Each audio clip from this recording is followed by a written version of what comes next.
The Call of the Wild by Jack London.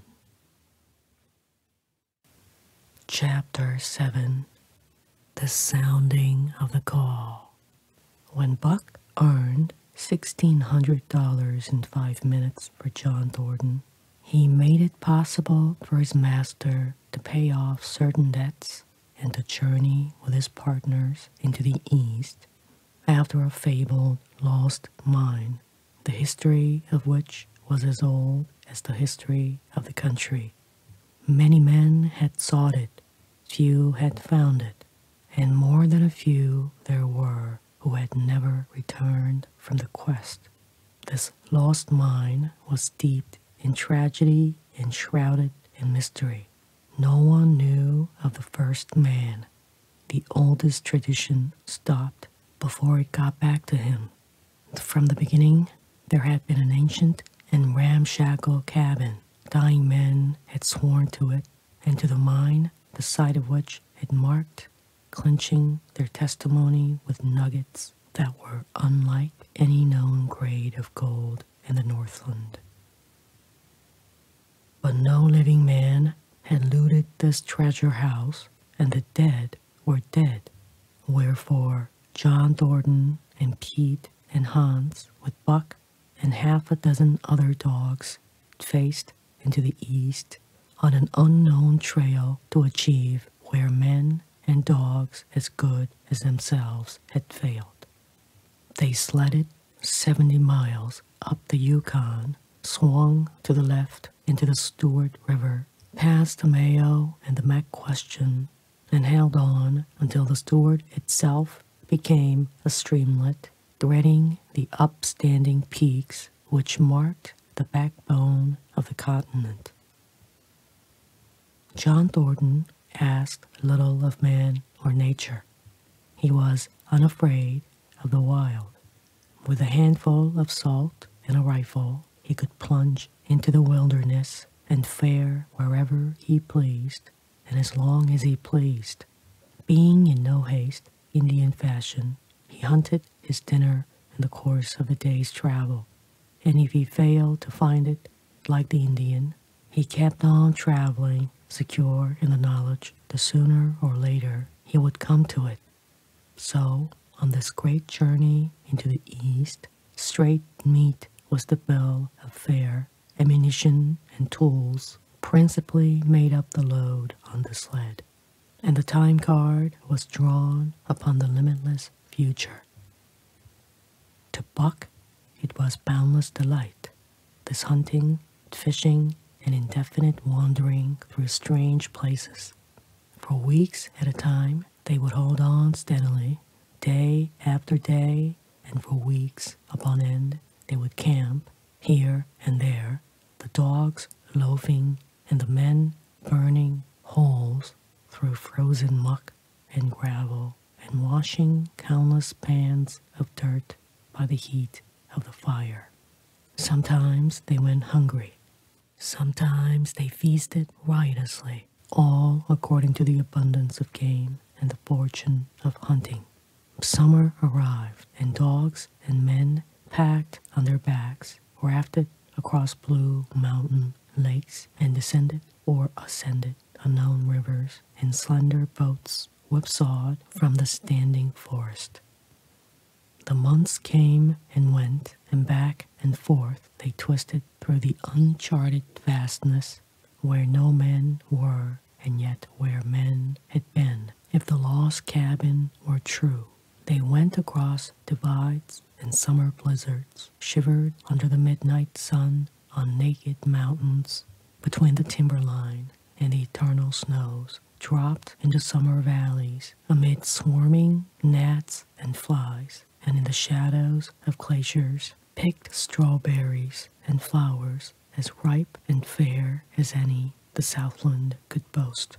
In the fall of the year, they penetrated a weird lake country, sad and silent, where wildfowl had been, but where then there was no life, nor sign of life, only the blowing of chill winds, the forming of ice in sheltered places, and the melancholy rippling of waves on lonely beaches.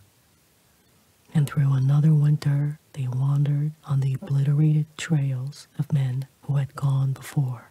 Once they came upon a path blazed through the forest, an ancient path, and the lost cabin seemed very near. But the path began nowhere and ended nowhere, and it remained mystery, as the man who made it and the reason he made it remained mystery. Another time they chanced upon the time-graven wreckage of a hunting lodge, and amid the shreds of rotted blankets, John Thornton found a long-barreled flint lock. He knew it for Hudson Bay Company gun of the young days in the Northwest, when such a gun was worth its height in beaver skins packed flat. And that was all. No hint as to the man who, in an early day, had reared the lodge and left the gun among the blankets. Spring came on once more, and at the end of all their wandering, they found not the lost cabin, but a shallow placer in a broad valley where the gold showed like yellow butter across the bottom of the washing pan. They sought no farther. Each day they worked, earned them thousands of dollars in clean dust and nuggets, and they worked every day. The gold was sacked in moose-hide bags, 50 pounds to the bag, and piled like so much firewood outside the Spruce Bough Lodge. Like giants they toiled, days flashing on the heels of days, like dreams as they heaped the treasure up. There was nothing for the dogs to do save the hauling in of meat now and again that Thornton killed, and Buck spent long hours musing by the fire. The vision of the short-legged hairy man came to him more frequently now that there was little work to be done, and often, blinking by the fire, Buck wandered with him in that other world which he remembered. The salient thing of this other world seemed fear. When he watched the hairy man sleeping by the fire, head between his knees and hands clasped above, Buck saw that he slept restlessly with many starts and awakenings, at which times he would peer fearfully into the darkness and fling more wood upon the fire. Did they walk by the beach of a sea where the hairy man gathered shellfish and ate them as he gathered? It was with eyes that roved everywhere for hidden danger and with legs prepared to run like the wind at its first appearance. Through the forest they crept noiselessly, Buck at the hairy man's heels, and they were alert and vigilant, the pair of them, ears twitching and moving and nostrils quivering, for the man heard and smelled as keenly as Buck. The hairy man could spring up into the trees and travel ahead as fast as on the ground, swinging by the arms from limb to limb, sometimes a dozen feet apart, letting go and catching, never falling, never missing his grip. In fact, he seemed as much at home among the trees as on the ground, and Buck had memories of nights of vigil spent beneath trees wherein the hairy man roosted, holding on tightly as he slept. And closely akin to the visions of the hairy man was the call still sounding in the depths of the forest. It filled him with a great unrest and strange desire. It caused him to feel a vague, sweet gladness, and he was aware of wild yearnings and stirrings for he knew not what. Sometimes he pursued the call into the forest, looking for it as though it were a tangible thing, barking softly or defiantly as the mood might dictate. He would thrust his nose into the cool wood moss or into the black soil where long grasses grew and snort with joy at the fat earth smells, or he would crouch for hours as if in concealment behind fungus-covered trunks of fallen trees, wide-eyed and wide-eared to all that moved and sounded about him. It might be, lying thus, that he hoped to surprise this call he could not understand, but he did not know why he did these various things. He was impelled to do them and did not reason about them at all. Irresistible impulses seized him. He would be lying in camp, dozing lazily in the heat of the day, when suddenly his head would lift and his ears cock up, intent and listening, and he would spring to his feet and dash away and on for hours through the forest aisles and across the open spaces where the black stones bunched. He loved to run down dry watercourses and to creep and spy upon the bird life in the woods. For a day at a time he would lie in the underbrush where he could watch the partridges drumming and strutting up and down. But especially he loved to run in the dim twilight of the summer midnights, listening to the subdued and sleepy murmurs of the forest, reading signs and sounds as man may read a book, and seeking for the mysterious something that called, waking or sleeping at all times for him to come. One night he sprang from sleep with a start, eager-eyed, nostrils quivering and scenting, his mane bristling in recurrent waves. From the forest came the call, or one note of it, for the call was many-noted, distinct and definite as never before, a long-drawn howl, like yet unlike any noise made by husky dog. And he knew it in the old familiar way, as a sound heard before. He sprang through the sleeping camp and in swift silence dashed through the woods. As he drew closer to the cry, he went more slowly, with caution in every movement, till he came to an open place among the trees, and looking out, saw, erect on haunches, with nose pointed to the sky, a long, lean timber wolf. He had made no noise, yet it ceased from its howling and tried to sense his presence. Buck stalked into the open, half crouching, body gathered compactly together, tail straight and stiff, feet falling with unwonted care. Every movement advertised commingled threatening, an overture of friendliness.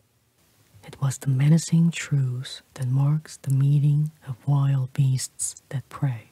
But the wolf fled at sight of him.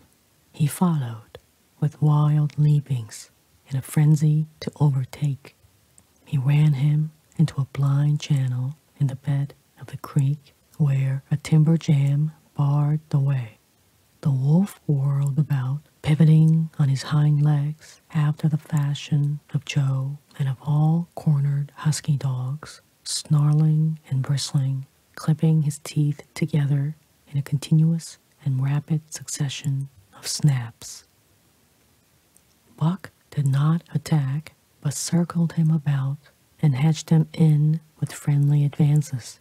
The wolf was suspicious and afraid, for Buck made 3 of him in weight, while his head barely reached Buck's shoulder. Watching his chance, he darted away, and the chase was resumed.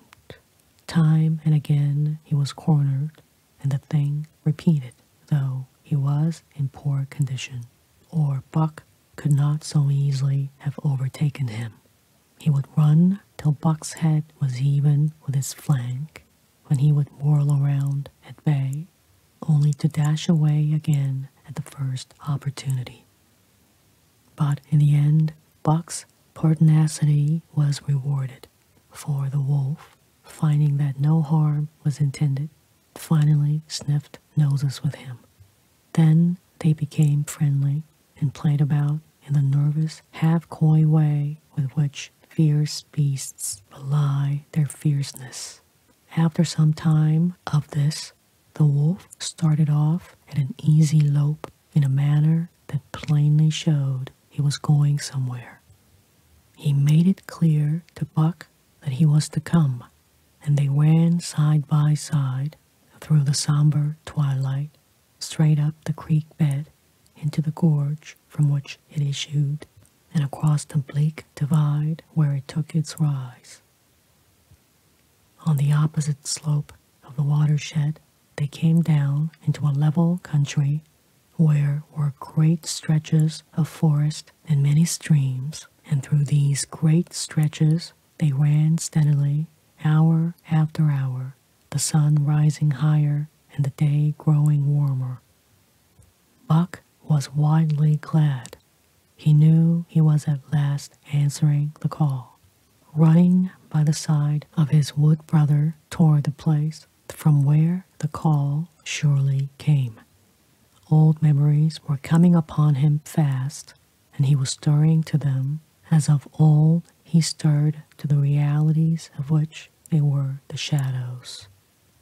He had done this thing before, somewhere in that other and dimly remembered world, and he was doing it again, now running free in the open, the unpacked earth underfoot, the wide sky overhead. They stopped by a running stream to drink, and stopping, Buck remembered John Thornton. He sat down.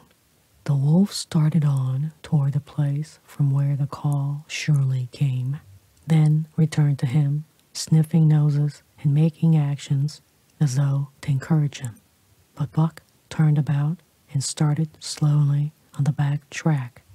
For the better part of an hour, the wild brother ran by his side, whining softly. Then he sat down, pointed his nose upward, and howled. It was a mournful howl, and as Buck held steadily on his way, he heard it grow faint and fainter until it was lost in the distance. John Thornton was eating dinner when Buck dashed into camp and sprang upon him in a frenzy of affection, overturning him, scrambling upon him, licking his face, biting his hand, playing the general tomfool, as John Thornton characterized it, the while he shook Buck back and forth and cursed him lovingly. For 2 days and nights, Buck never left camp, never let Thornton out of his sight. He followed him about at his work, watched him while he ate, saw him into his blankets at night, and out of them in the morning. But after 2 days, the call in the forest began to sound more imperiously than ever.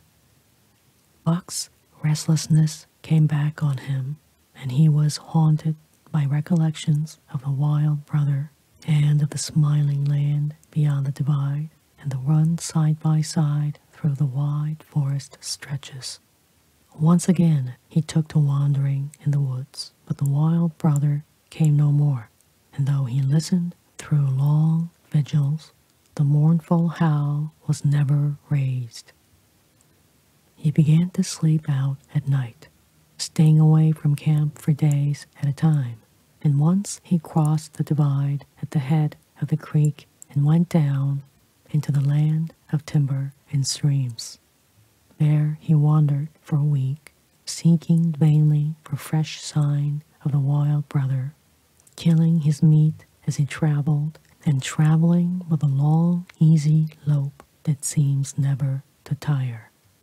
He fished for salmon in a broad stream that emptied somewhere into the sea, and by this stream he killed a large black bear, blinded by the mosquitoes, while likewise fishing and raging through the forest helpless and terrible. Even so, it was a hard fight, and it aroused the last latent remnants of Buck's ferocity. And 2 days later, when he returned to his kill and found a dozen wolverines quarreling over the spoil, he scattered them like chaff, and those that fled left 2 behind who would quarrel no more.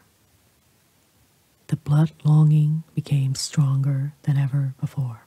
He was a killer, a thing that preyed, living on the things that lived, unaided, alone, by virtue of his own strength and prowess, surviving triumphantly in a hostile environment where only the strong survived. Because of all this, he became possessed of a great pride in himself, which communicated itself like a contagion to his physical being. It advertised itself in all his movements, was apparent in the play of every muscle, spoke plainly at speech in the way he carried himself, and made his glorious furry coat, if anything, more glorious. But for the stray brown on his muzzle and above his eyes, and for the splash of white hair that ran midmost down his chest, he might well have been mistaken for a gigantic wolf, larger than the largest of the breed. From his Saint Bernard father he had inherited size and weight, but it was his shepherd mother who had given shape to that size and weight. His muzzle was the long wolf muzzle, save that it was larger than the muzzle of any wolf, and his head, somewhat broader, was the wolf head on a massive scale. His cunning was wolf cunning and wild cunning, his intelligence shepherd intelligence and Saint Bernard intelligence.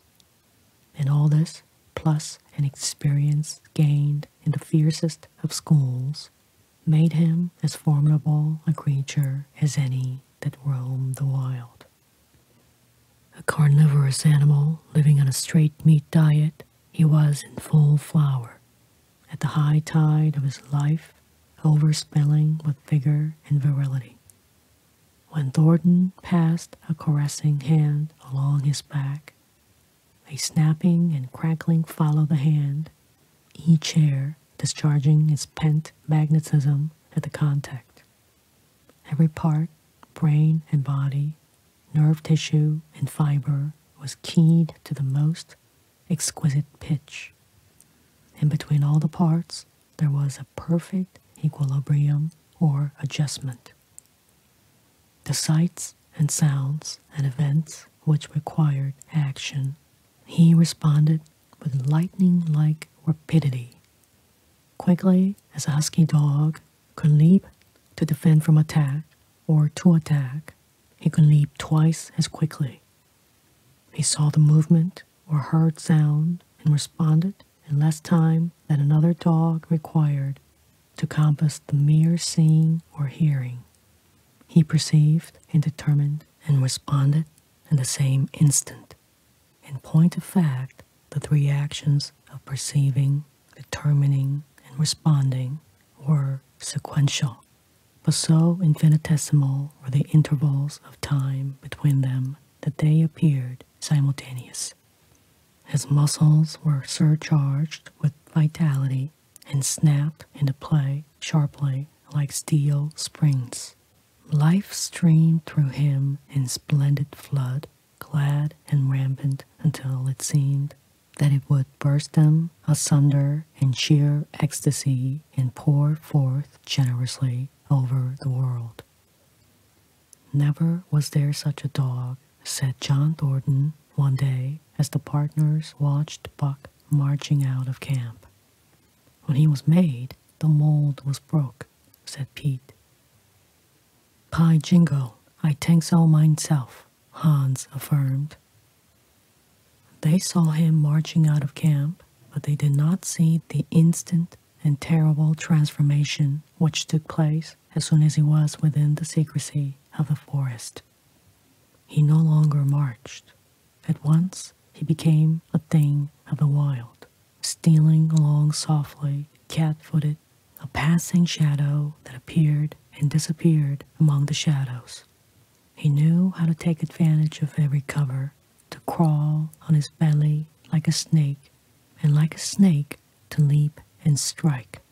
He could take a ptarmigan from its nest, kill a rabbit as it slept, and snap in mid-air the little chipmunks fleeing a second too late for the trees. Fish in open pools were not too quick for him, nor were beaver, mending their dams, too wary. He killed to eat, not from wantonness, but he preferred to eat what he killed himself. So a lurking humor ran through his deeds, and it was his delight to steal upon the squirrels, and when he all but had them, to let them go, chattering in mortal fear to the tree-tops. As the fall of the year came on, the moose appeared in greater abundance, moving slowly down to meet the winter in the lower and less rigorous valleys. Buck had already dragged down a stray part-grown calf, but he wished strongly for a larger and more formidable quarry, and he came upon it one day on the divide at the head of the creek. A band of 20 moose had crossed over from the land of streams and timber, and chief among them was a great bull. He was in a savage temper, and standing over 6 feet from the ground was as formidable an antagonist as even Buck could desire. Back and forth, the bull tossed his great palmated antlers, branching to 14 points and embracing 7 feet within the tips.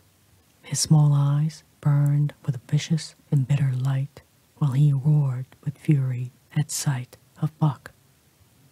From the bull's side, just forward of the flank, protruded a feathered arrow end which accounted for his savageness. Guided by that instinct which came from the old hunting days of the primordial world, Buck proceeded to cut the bull out from the herd. It was no slight task. He would bark and dance about in front of the bull, just out of reach of the great antlers and of the terrible splay hoofs which could have stamped his life with a single blow. Unable to turn his back on the fanged danger and go on, the bull would be driven into paroxysms of rage. At such moments he charged Buck, who retreated craftily, luring him on by simulated inability to escape. But when he was thus separated from his fellows, 2 or 3 of the younger bulls would charge back upon Buck and enable the wounded bull to rejoin the herd. There is a patience of the wild, dogged, tireless, persistent as life itself, that holds motionless for endless hours the spider in its web, the snake in its coils, the panther in its ambuscade. This patience belongs peculiarly to life when it hunts its living food, and it belonged to Buck as it clung to the flank of the herd, retarding its march, irritating the young bulls, worrying the cows with their half-grown calves, and driving the wounded bull mad with helpless rage. For half a day, this continued.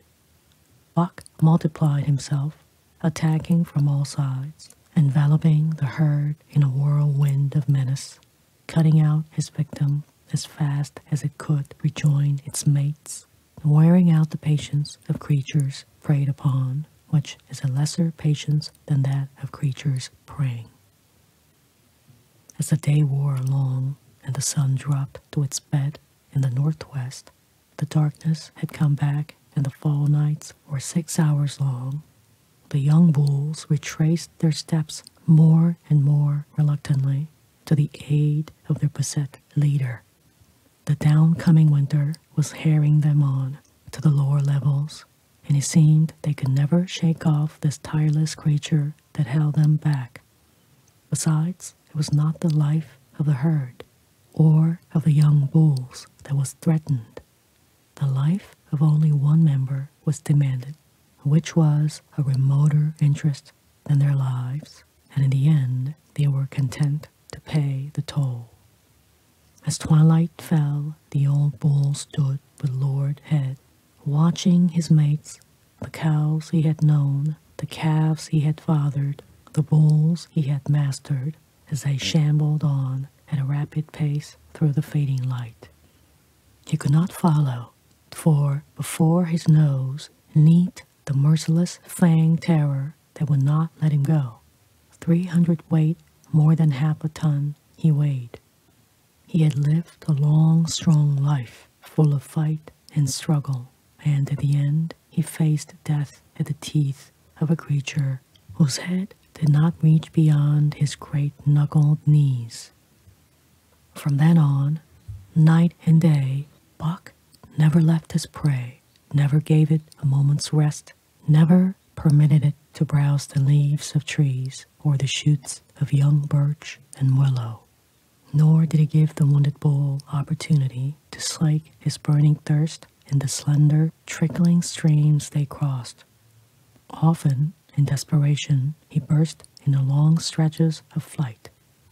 At such times, Buck did not attempt to stay him, but loped easily at his heels, satisfied with the way the game was played, lying down when the moose stood still, attacking him fiercely when he strove to eat or drink. The great head drooped more and more under its tree of horns, and the shambling trot grew weak and weaker. He took to standing for long periods, with nose to the ground and dejected ears dropped limply. And Buck found more time in which to get water for himself and in which to rest. At such moments, panting with red lolling tongue and with eyes fixed upon the big bull, it appeared to Buck that a change was coming over the face of things. He could feel a new stir in the land. As the moose were coming into the land, other kinds of life were coming in. The forest and stream and air seemed palpitant with their presence. The news of it was borne in upon him, not by sight or sound or smell, but by some other and subtler sense. He heard nothing, saw nothing, yet knew that the land was somehow different, that through it strange things were afoot and ranging, and he resolved to investigate after he had finished the business in hand. At last, at the end of the 4th day, he pulled the great moose down. For a day and a night he remained by the kill, eating and sleeping, turn and turn about. Then, rested, refreshed, and strong, he turned his face toward camp and John Thornton. He broke into the long, easy lope and went on, hour after hour, never at loss for the tangled way, heading straight home through strange country with a certitude of direction that put man and his magnetic needle to shame. As he held on, he became more and more conscious of the new stir in the land. There was life abroad in it, different from the life which had been there throughout the summer. No longer was this fact borne in upon him in some subtle, mysterious way. The birds talked of it, the squirrels chattered about it, the very breeze whispered of it.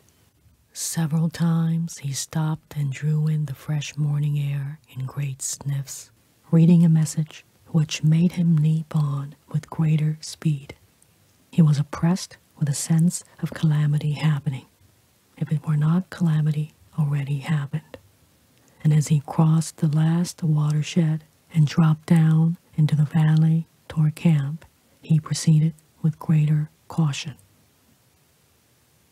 3 miles away, he came upon a fresh trail that sent his neck hair rippling and bristling. It led straight toward camp and John Thornton. Buck hurried on, swiftly and stealthily, every nerve straining and tense, alert to the multitudinous details which told the story, all but the end.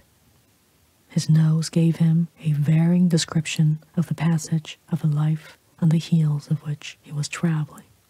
He remarked the pregnant silence of the forest. The bird life had flitted. The squirrels were in hiding. One only he saw, a sleek gray fellow, flattened against a gray dead limb, so that he seemed a part of it, a woody excrescence upon the wood itself. As Buck slid along with the obscureness of a gliding shadow, his nose was jerked suddenly to the side as though a positive force had gripped and pulled it. He followed the new scent into a thicket and found Nick. He was lying on his side, dead, where he had dragged himself, an arrow protruding, head and feathers, from either side of his body. 100 yards farther on, Buck came upon one of the sled dogs Thornton had bought in Dawson. This dog was thrashing about in a death struggle directly on the trail, and Buck passed around him without stopping. From the camp came the faint sound of many voices, rising and falling in a sing-song chant. Belling forward to the edge of the clearing, he found Hans lying on his face, feathered with arrows like a porcupine. At the same instant, Buck peered out where the spruce bough lodge had been and saw what made his hair leap straight up on his neck and shoulders. A gust of overpowering rage swept over him. He did not know that he growled, but he growled aloud with a terrible ferocity. For the last time in his life, he allowed passion to usurp cunning and reason, and it was because of his great love for John Thornton that he lost his head. The Yeehats were dancing about the wreckage of the Spruce Bough Lodge when they heard a fearful roaring and saw rushing upon them an animal the like of which they had never seen before. It was a buck, a live hurricane of fury, hurling himself upon them in a frenzy to destroy. He sprang at the foremost man. It was the chief of the Yeehats, ripping the throat wide open till the rent jugular spouted a fountain of blood. He did not pause to worry the victim, but ripped in passing with the next bound, tearing wide the throat of a second man. There was no withstanding him. He plunged about in their very midst, tearing, rending, destroying, in constant and terrific motion, which defied the arrows they discharged at him. In fact, so inconceivably rapid were his movements, and so closely were the Indians tangled together, that they shot one another with the arrows, and one young hunter, hurling a spear at Buck in midair, drove it through the chest of another hunter with such force that the point broke through the skin of the back and stood out beyond. Then a panic seized the Yeehats, and they fled in terror to the woods, proclaiming as they fled the advent of the evil spirit. And truly, Buck was the fiend incarnate, raging at their heels and dragging them down like deer as they raced through the trees. It was a fateful day for the Yeehats. They scattered far and wide over the country, and it was not till a week later that the last of the survivors gathered together in a lower valley and counted their losses. As for Buck, wearying of the pursuit, he returned to the desolated camp. He found Pete where he had been killed in his blankets in the first moment of surprise. Thornton's desperate struggle was fresh written on the earth, and Buck scented every detail of it down to the edge of a deep pool. By the edge, head and 4 feet in the water, lay Skeet, faithful to the last. The pool itself, muddy and discolored from the sluice boxes, effectually hid what it contained, and it contained John Thornton. For Buck followed his trace into the water from which no trace led away. All day, Buck brooded by the pool or roamed restlessly about the camp. Death as a succession of movement, as a passing out and away from the lives of the living, He knew, and he knew John Thornton was dead. It left a great void in him, somewhat akin to hunger, but a void which ached and ached, and which food could not fill. At times, when he paused to contemplate the carcasses of the yeehats, he forgot the pain of it. And at such times, he was aware of a great pride in himself, a pride greater than any he had yet experienced. He had killed man, the noblest game of all, and he had killed in the face of the law of club and fang. He sniffed the bodies curiously. They had died so easily. It was harder to kill a husky dog than them. They were no match at all, were it not for their arrows and spears and clubs. Thenceforward he would be unafraid of them, except when they bore in their hands their arrows, spears, and clubs. Night came on, and a full moon rose high over the trees into the sky, lighting the land till it lay bathed in ghostly day. And with the coming of the night, brooding and mourning by the pool, Buck became alive to a stirring of a new life in the forest, other than that which the yeehats had made. He stood up, listening and scenting. From far away drifted a faint, sharp yelp, followed by a chorus of similar sharp yelps. As the moments passed, the yelps grew closer and louder. Again, Buck knew them as things heard in that other world which persisted in his memory. He walked to the center of the open space and listened. It was the call, the many-noted call, sounding more luringly and compellingly than ever before. And as never before, he was ready to obey. John Thornton was dead. The last tie was broken. Man and the claims of man no longer bound him. Hunting their living meat, as the yeehats were hunting it, on the flanks of the migrating moose, the wolf pack had at last crossed over from the land of streams and timber and invaded Buck's Valley. Into the clearing where the moonlight streamed, they poured in a silvery flood, and in the center of the clearing stood Buck, motionless as a statue, waiting their coming. They were awed. So still and large he stood, and a moment's pause fell till the boldest one leaped straight for him. Like a flash, Buck struck, breaking the neck.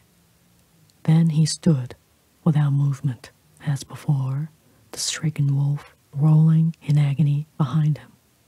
3 others tried it in sharp succession, and one after the other they drew back, streaming blood from slashed throats or shoulders. This was sufficient to fling the whole pack forward, pell-mell, crowded together, blocked and confused by its eagerness to pull down the prey. Buck's marvelous quickness and agility stood him in good stead. Pivoting on his hind legs and snapping and gashing, he was everywhere at once, presenting a front which was apparently unbroken. So swiftly did he whirl and guard from side to side. But to prevent them from getting behind him, he was forced back, down past the pool, and into the creek bed till he brought up against a high gravel bank. He worked along to a right angle in the bank which the men had made in the course of mining, and in this angle he came to bay, protected on 3 sides and with nothing to do but face the front. And so well did he face it that at the end of half an hour the wolves drew back discomfited. The tongues of all were out and lolling, the white fangs showing cruelly white in the moonlight. Some were lying down with heads raised and ears pricked forward. Others stood on their feet watching him, and still others were lapping water from the pool. One wolf, long and lean and gray, advanced cautiously in a friendly manner, and Buck recognized the wild brother with whom he had run for a night and a day. He was whining softly, and as Buck whined, they touched noses. Then an old wolf, gaunt and battle-scarred, came forward. Buck writhed his lips into the preliminary of a snarl, but sniffed noses with him, whereupon the old wolf sat down, pointed nose at the moon, and broke out the long wolf howl. The others sat down and howled, and now the call came to Buck in unmistakable accents. He too sat down and howled. This over, he came out of his angle, and the pack crowded around him, sniffing in half-friendly, half-savage manner. The leaders lifted the yelp of the pack and sprang away into the woods. The wolves swung in behind, yelping in chorus, and Buck ran with them, side by side, with a wild brother yelping as he ran. And here may well end the story of Buck. The years were not many when the Yeehats noted a change in the breed of timber wolves, for some were seen with splashes of brown on head and muzzle, and with the rift of white centering down the chest. But more remarkable than this, the Yeehats tell of a ghost dog that runs at the head of the pack. They are afraid of this ghost dog, for it has cunning greater than they, stealing from their camps in fierce winters, robbing their traps, slaying their dogs, and defying their bravest hunters. Nay, the tale grows worse. Hunters there are who fail to return to the camp, and hunters there have been whom their tribesmen found with throats slashed cruelly open, and with wolf prints about them in the snow greater than the prints of any wolf. Each fall, when the Yeehats follow the movement of the moose, there is a certain valley which they never enter. And women there are who become sad when the word goes over the fire of how the evil spirit came to select that valley for an abiding place. In the summers, there is one visitor, however, to that valley, of which the Yeehats do not know. It is a great, gloriously coated wolf, like, and yet unlike, all other wolves. He crosses alone from the smiling timberland and comes down into an open space among the trees. Here, a yellow stream flows from rotted moose-hide sacks and sinks into the ground with long grasses growing through it and vegetable mold, overrunning it and hiding its yellow from the sun. And here he muses for a time, howling once, long and mournfully, ere he departs. But he is not always alone. When the long winter nights come on and the wolves follow their meat into the lower valleys, he may be seen running at the head of the pack through the pale moonlight, or glimmering borealis, leaping gigantic above his fellows, his great throat a bellow as he sings a song of the younger world, which is the song of the pack.